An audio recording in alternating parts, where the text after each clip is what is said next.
Losinglouie here with an exciting new release from the Royal Australian Mint, and LPM group in Hong Kong has provided me with a coin to give away to you guys. All right, so there's going to be a drawing for this coin. And without further ado, here is the beautiful, beautiful coin, the Gilt Dragon, the Gilt Dragon.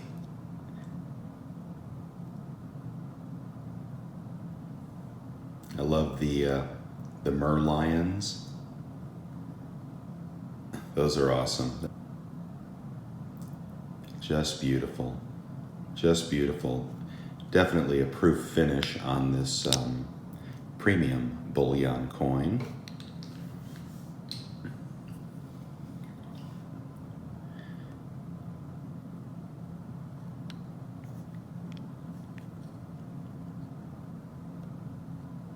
And there is the ship on the bottom of the ocean,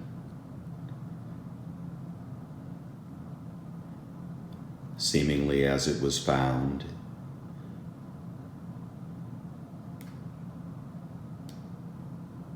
Parts of the hull and the treasure, Spanish reals. Beautiful. The quality on this coin is amazing. Mirror finishes are perfect, flawless. Jody Clark's image of QE2 as authorized for the Royal Australian Mint.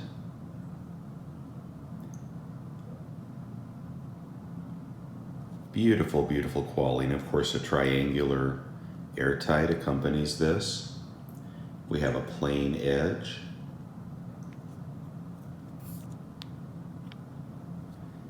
And the second in the series of the first triangular coin. Well done. Well done, LPM and Royal Australian Mint. So I think one of the real advantages of this particular coin is that the finish is definitely proof-like, and at the price point, it's a premium bullion price point, but definitely a premium, definitely a proof finish. Very well done. And then the unique nature of the triangular coin and the limit of 20,000 total coins available. Of course, available also in gold. Here is the first release in gold. This is the Batavia. Striking in gold. For gold, the mintage is 250. Here is the Batavia, the first release in the series, which I believe is still available if you want to pick one up. And there it is, capsized, the ill-fated Batavia.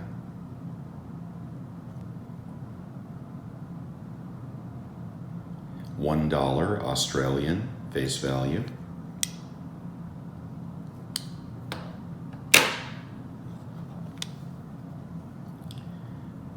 Just beautiful. I love that underwater scene with the gold and the shipwreck, parts of the hull. And then up here you can see the ship going under. But the most amazing part of this story is that the crew was never found.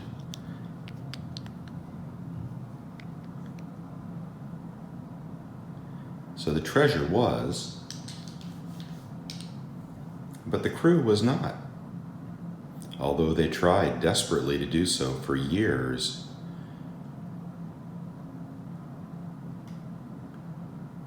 All right, guys, now I will be giving away this coin right here. All you have to do is leave a comment in the remarks that you'd like to be entered into the contest, and we will do a random drawing in 1 week. So you'll have 7 days from the release of this video to try to get this coin.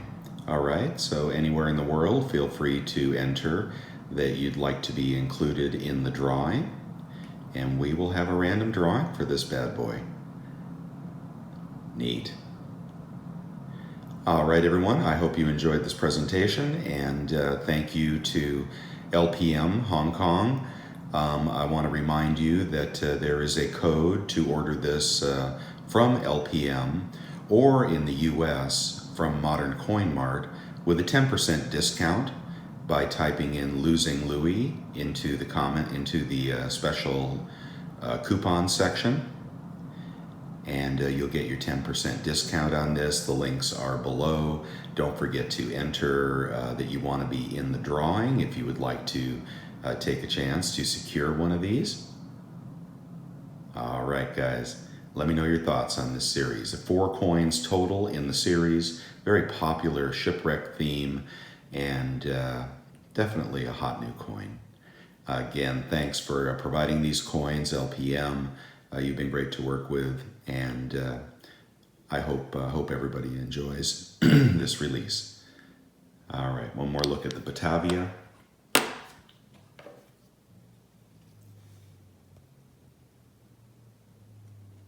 Beautiful, so those will look fantastic in the 4 coin set. Okay, guys, talk to you later. Louis out. And here we go, the history of the Gilt Dragon. Built in 1653 by the Amsterdam Chamber of the Dutch East Indies Company, VOC, was a 42-meter, 260-ton yacht. I guess that's yacht.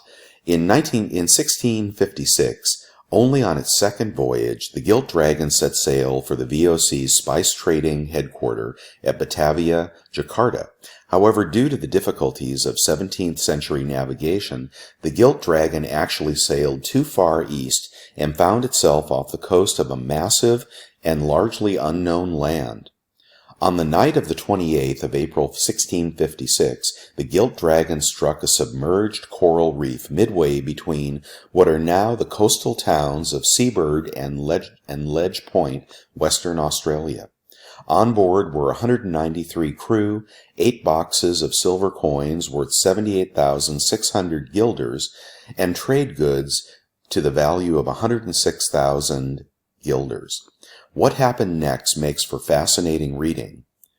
It is believed that the wreck began to break up almost immediately. Of the 193 crew, 118 are believed to have perished in the wreck. Of the survivors, 75 people, including the ship's captain, Captain Peter Albertson, and very capable understeersman, name unknown, made it to shore. They had with them 2 small boats, one damaged, along with a small amount of provisions and stores. The understeersman and 6 of the fittest crew members were immediately dispatched to Batavia in the one seaworthy boat. It was a long and difficult voyage for the shipwrecked survivors.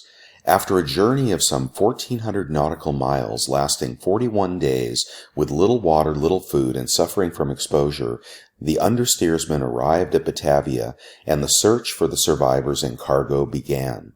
Almost immediately, the ships, the Gold Hope and the White Valk, were provisioned and dispatched. Large storms off the coast meant that both ships were unsuccessful and quickly returned to Batavia without finding any trace of the survivors.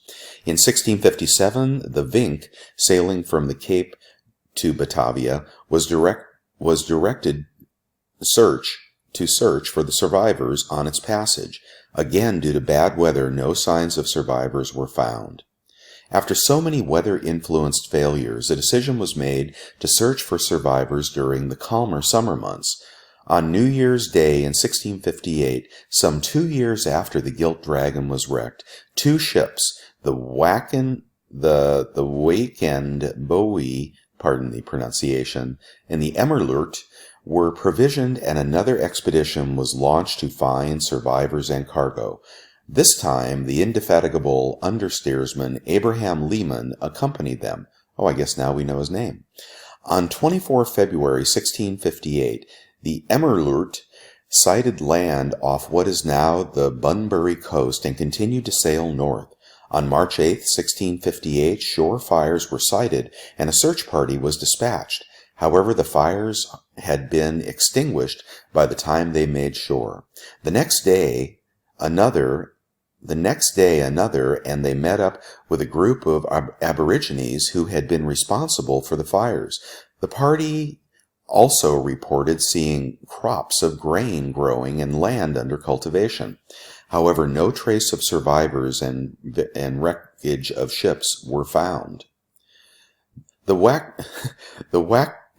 Wacanbuie was a little more successful. On 23 February 1658, after sighting land near present-day Perth, they saw fires, and Abraham Lehman and a small shore party was sent to investigate.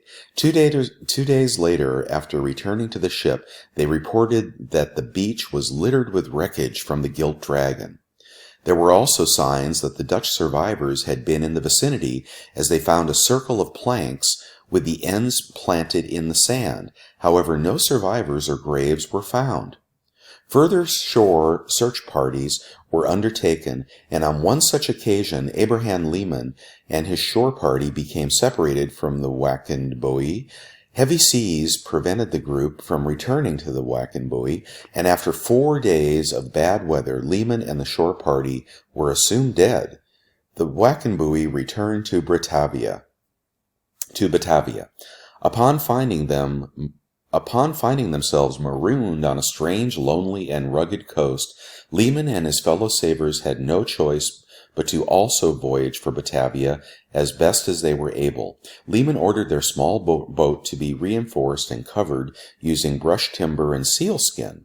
After a long and dangerous sea journey, during which they covered approximately 1,400 nautical miles, suffered from thirst and hunger, and after losing men to both death and desertion — I'm not sure how you desert in the middle of a voyage — Lehman and just 3 sailors arrived at the Dutch East India Company, VOC settlement of Japara. Lehman survived his epic journey north and cemented his place into Gilt Dragon history. Despite significant expense to the VOC and the extraordinary efforts of remarkable men like Abraham Lehman and the additional loss of life endured by various rescue parties, not a single Gilt Dragon survivor body, gravesite, or residence was ever found. What happened to them? And if you're a gold coin collector, do consider the $100 face value gold version. This is also a 1 troy ounce of gold. A beautiful design in gold. I would love to see that in hand. And this is limited to 250 coins. So consider that as well. All right. The Gilt Dragon. Thanks, guys.